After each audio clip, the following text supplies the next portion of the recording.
और मदीना शरीफ मुसलमानों का दिल है। ये वो जगह है जहाँ हर मुसलमान अपनी जिंदगी में कम से कम एक बार जाने की तड़प जरूर रखता है। मस्जिदुल हराम के इर्द गिर्द कौन सी ऐसी ज़ियारत मौजूद हैं जिनके बारे में बहुत कम लोग जानते हैं? खाना काबा को कितनी बार गिराकर तमीर किया गया है? हरम के इर्द गिर्द लोगों की जिंदगी कैसी है? ये सब कुछ जानेंगे आज की इस वीडियो में। चले अब निकलते हैं मक्का शहर के एक खूबसूरत सफर पर। इस मुकद्दस शहर का ऑफिशियल नाम मक्का अल मुकरमा है, जिसका कदीम नाम बाका था, और इसका जिक्र कुरान पाक की सूरत अल इमरान आयत नंबर 96 में भी आया है। मक्का शहर की कुल आबादी 20 लाख के करीब है और ये सऊदी अरब का तीसरा सबसे ज्यादा आबादी वाला शहर है। मक्का शहर का कुल रकबा 1200 मुरब्बा किलोमीटर है। ये सऊदी अरब का सबसे मुकद्दस शहर है और ये मुसलमानों के लिए रूहानी मरकजी अहमियत भी रखता है, क्योंकि इस्लाम का सबसे मुकद्दस मकाम खाना काबा इस शहर में मौजूद है। इस जगह को मस्जिदुल हराम भी कहा जाता है। मक्का वो जगह है जहाँ हमारे प्यारे नबी हजरत मोहम्मद सल्लल्लाहु अलैहि वसल्लम की पैदाइश हुई। इसी शहर में कुरान पाक की सबसे पहली आयात भी नाज़िल हुई। हर साल लाखों मुसलमान इस्लाम का 5वां बुनियादी रुकन हज अदा करने भी इसी शहर में आते हैं। इसके अलावा लाखों मुसलमान सारा साल उम्रा भी अदा करते हैं। मक्का शहर जद्दा से 80 किलोमीटर के फासले पर वाक़या है। आप सल्लल्लाहु अलैहि वसल्लम की जिंदगी का बड़ा हिस्सा मक्का में गुजरा है। इसी वजह से मक्का शहर में ऐसे बहुत से मकामात हैं जो आप सल्लल्लाहु अलैहि वसल्लम की हयात मुबारका से ताल्लुक रखते हैं। इस शहर की आबादी दुनिया से आए मुख्तलिफ ममालिक के मुसलमानों पर मुश्तमिल है। अरबियों के बाद सबसे ज्यादा पाकिस्तानी, इंडियन, बांग्लादेशी, मिस्री, यमनी, सूडानी, फलस्तीनी, इंडोनेशियन और मलेशिया के लोग आबाद हैं, जो रोजगार के गर्ज से आए हैं। ज्यादातर लोग होटलों में काम करते हैं।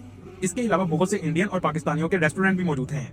इसी वजह से हरम के पास अक्सर रेस्टोरेंट पर आपको उर्दू में लिखा हुआ नजर आएगा कि असली पाकिस्तानी रेस्टोरेंट, लेकिन इसके साथ साथ हिंदी में भी लिखा होगा।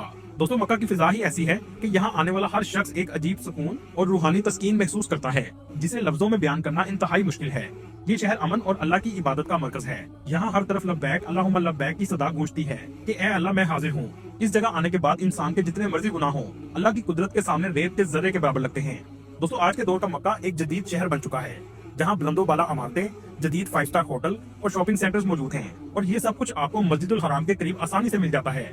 मक्का शहर दुनिया के कदीम तरीन शहरों में से एक है। बुत परस्तों के दौर में अल्लाह पाक ने अपने प्यारे और आखिरी नबी हजरत मोहम्मद सल्लल्लाहु अलैहि वसल्लम को अरब की सरजमीन में मक्का में कुरैश के खानदान बनु हाशिम कबीले में अब्दुल मतलब के घर और इनके बेटे अब्दुल्ला के यहाँ दीन इस्लाम की तबलीग के लिए पैदा फरमाया। इस दौर में खाना काबा के अंदर भी बुत मौजूद थे, लेकिन इस्लाम आने के बाद खाना काबा को बुतों से पाक कर दिया गया। अगर हम बात करें खाना काबा की तारीख की, खाना काबा कितनी बार तामीर हो चुका है। दोस्तों, सबसे पहले खाना काबा अर्श पर फरिश्तों ने तामीर किया, जिसे बैतुल मामूर कहा जाता है। इसके बाद अल्लाह ताला ने फरिश्तों को हुक्म दिया कि जमीन पर भी खाना काबा तामीर किया जाए, जिसे बैतुल्ला कहते हैं। जमीन और अर्श पर मौजूद खाना काबा एक ही सिमत में बनाए गए हैं।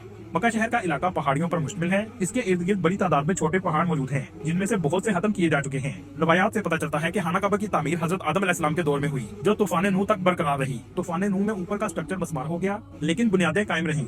इन बुनियादों पर दोबारा तमीर हजरत इब्राहिम अलैहिस्सलाम और हजरत इस्माइल अलैहिस्सलाम ने की, जिसका जिक्र कुरान पाक में भी है। लेकिन जहां आपको हैरानकुन बात बताता चलूं, ये जो हिस्सा आप देख रहे हैं, ये भी खाना काबा का हिस्सा है, लेकिन हजरत इब्राहिम अलैहिस्सलाम के पास इस पर छत डालने के लिए सामान कम था, और आज जो भी इसमें नवाफल अदा करता है, गोया उसने खाना काबा के अंदर नवाफल अदा किए। हजरत इब्राहिम अलैहिस्सलाम की तामीर से पहले खाना काबा के 2 दरवाजे थे, लेकिन नई तामीर में एक दरवाजे को बंद कर दिया गया। आप सल्लल्लाहु अलैहि वसल्लम के बाद हजरत अब्दुल्ला इब्ने जुबैर ने इसको मुकम्मल तौर पर दोबारा तामीर किया और हतीम का हिस्सा भी अंदर शामिल कर लिया। हजरत अब्दुल्ला इब्ने जुबैर की 6 साल हिजाज में हुकूमत रही और आप 692 ईस्वी में शहीद हो गए। इसके बाद दोबारा खाना काबा को मसमार किया गया और हतीम वाले हिस्से को गिराकर बाहर निकाल दिया गया, और आज जो तामीर आपको नजर आ रही है, ये अब तक वही चल रही है। इसकी आखिरी तामीर हिजाज बिन यूसुफ के दौर में हुई। दोस्तों, दुनिया की सबसे बड़ी मस्जिद मक्का शहर के मरकज में मौजूद है, जिसे मस्जिदुल हराम कहा जाता है। इस मस्जिद में 40 लाख से भी ज्यादा लोग एक वक्त में नमाज अदा कर सकते हैं। इसके अलावा 1,07,000 लोग एक वक्त में तवाफ भी कर सकते हैं। इस मस्जिद के 210 गेट हैं, जो चारों इतराफ में मौजूद हैं। दोस्तों, क्या आप जानते हैं 2024 में 11 करोड़ 85 लाख लोगों ने उम्रा अदा किया। पाकिस्तान से उम्रा वीजा की फीस 42,000 से 45,000 के करीब है, और पाकिस्तान से जद्दा की टिकट 1,50,000 तक मिल जाती है। मक्का शहर में एयरपोर्ट मौजूद नहीं है, इसलिए आपको जद्दा एयरपोर्ट पर जाना पड़ता है।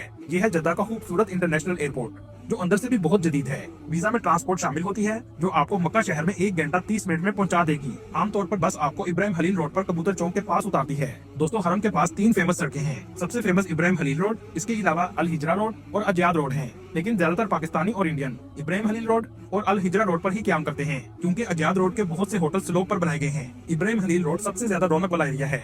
दुकानें, रेस्टोरेंट, होटल आपको हर तरफ नजर आएंगे। हरम के इर्द गिर्द 5 स्टार होटल हैं, और इसके पीछे जिसे कबूतर चौक कहा जाता है 2 स्टार होटल हैं, और इसके बाद 3 स्टार होटल आना शुरू हो जाते हैं। आमतौर पर एजेंट कबूतर चौक का कहकर आपको पैकेज दे देते हैं, जबकि कबूतर चौक भी 500 मीटर के फासले पर है। आप जब भी होटल बुक करवाएं, होटल का नाम जरूर पूछा करें। दोस्तों, इब्राहिम खलील रोड से चलते हुए आप 79 नंबर किंग फहद गेट पर पहुंच जाएंगे, जो सिर्फ उम्रा ज़ायरीन के लिए गेट है। इसके अलावा 1 नंबर गेट, जिसका नाम किंग अब्दुल अजीज गेट है, यहाँ से भी आप उम्रा के लिए जा सकते हैं।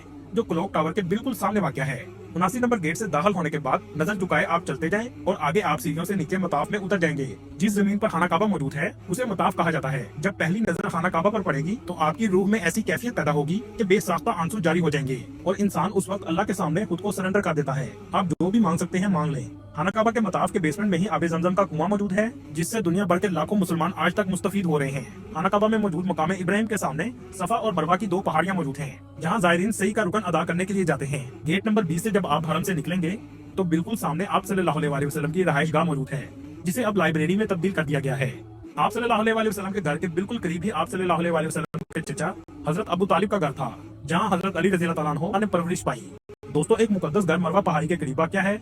जी हाँ, ये घर अमीरुल मोमिनीन हजरत खदीजा सलामुल्लाह अलैहा का घर है। कुछ तस्वीर आप स्क्रीन पर देख सकते हैं। इस घर को 1999 में आपकी रूह में उतरता है। हरम के 84 नंबर गेट, जिसका नाम किंग अब्दुल्ला गेट है, इसके सामने छोटा सा कब्रिस्तान मौजूद है। ये वही जगह है जहाँ इस्लाम आने से पहले जमाना जहालियत में लड़कियों को जिंदा दफना दिया जाता था, लेकिन बाद में इस्लाम ने औरतों को इज्जत और हकूक दिए, जिसके बाद ये अमल बंद हो गया। आप ये जो होटल देख रहे हैं, इसका नाम मक्का टावर है, जो यू की शक्ल में बनाया गया है। इसके दरमियान में हजरत अबू बकर सिद्दीक रज़ी अल्लाह तआला अन्हु की रिहाइश गाह थी। चलें अब चलते हैं जन्नतुल मौला और जबले नूर की तरफ। इब्राहिम हलील रोड से आपको 40 रियाल में टैक्सी आसानी से मिल जाएगी, जो पहले जन्नतुल मौला लेकर जाएगी, जहाँ अमीरुल मोमिनीन हजरत खदीजा सलामुल्लाह अलैहा की कब्र मुबारक मौजूद है। इसके बाद कुछ ही फासले पर जबले नूर मौजूद है, जहाँ सबसे पहले वही नाज़िल हुई थी। ये एरिया नया तमीर किया गया है। ऊपर जाने तक 2 घंटे आपके लग जाएंगे। गार के अंदर जाने का छोटा सा तंग रास्ता है। इस जगह खड़े होकर आपको हरम का क्लॉक टावर भी नजर आएगा। आप सल्लल्लाहु अलैहि वसल्लम यहाँ तशरीफ लाया करते थे और पीछे से अमीरुल मोमिनीन हजरत खदीजा सलामुल्लाह अलैहा आपके लिए खाना लाया करती थी। चलिए अब यहाँ से चलते हैं मस्जिद आयशा। ये वो जगह है जो मक्का की हदूद से बाहर है। बहुत से लोग उम्रा की नियत के लिए यहाँ आते हैं। इसे मिकात भी कहा जाता है। दोस्तों, हरम से 9 किलोमीटर के फासले पर मीना का एरिया है, जहाँ हुजाज इकराम इस्लाम का 5वां रुकन अदा करने के लिए आते हैं। इसके करीब ही मुजल्फा और अरफात का मैदान है। हज के दौरान अरफात लोगों से बड़ा होता है और खुले आसमान के नीचे सिर्फ अल्लाह से दुआएं मांगी जा रही होती हैं। हर तरफ लब्बैक अल्लाहुम्मा लब्बैक की सदाएं बुलंद होती हैं। ये एक अलग ही मंजर होता है। अल्लाह ताला हर मुसलमान को हज और उम्रा करने की तौफीक अता करे, आमीन। दोस्तों, आपने गारे सोर का तो सुना होगा। ये भी मक्का शहर के अंदर बत्ता कुरैश के इलाके के करीब वाक़या है। इसके अलावा आप किस्वा फैक्ट्री का भी विजिट कर सकते हैं, जहां खाना काबा का गुलाफ तैयार किया जाता है, लेकिन इसके लिए आपको अपॉइंटमेंट लेनी पड़ती है। दोस्तों, मक्का शहर के आप किसी भी कोने में चले जाएं, क्लॉक टावर आपको हमेशा नजर आएगा। इसे अबराज अल बैत भी कहते हैं। 601 मीटर ऊंचा ये दुनिया का सबसे बड़ा क्लॉक टावर है, जो इंग्लैंड में मौजूद बिग बैंग से भी कई गुना बड़ा है। इसमें लगी घड़ी का वजन 6000 टन है। 2004 में किंग अब्दुल अजीज ने इस क्लॉक टावर को बनाने का ख्वाब देखा और इसे तामीर का काम बिन लादेन कंपनी को दिया गया। इसका डिजाइन जर्मनी की फर्म एसएल ऐश ने डिजाइन किया। इसी कंपनी ने मस्जिद नबवी सल्लल्लाहु अलैहि वसल्लम में फोल्डिंग अम्ब्रेला और स्लाइडिंग डूम भी बना चुकी है। इसके चारों इतराफ में घड़ियां